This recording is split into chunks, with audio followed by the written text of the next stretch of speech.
Hello guys, welcome back to Trading for Beginners, and in this video I'm going to talk about how can you remove your authenticator application from your Binance. So without any further ado, let's dive right into this exciting video. Now in order to do that, you just simply have to open your Binance application. And now after opening the Binance application, you will get to see a bunch of options into this homepage. Now you just simply have to select your Binance profile into the top left corner. Just simply tap into that and then go to your profile again. And now tap to security button right here, and after doing this much you will get to see Authenticator app directly.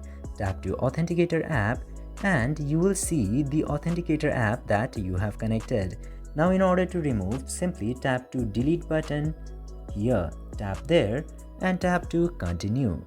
And after doing this, your Authenticator app will successfully be deleted. I hope this video was informative for you. If yes, don't forget to like, share and subscribe to the channel to never miss another update.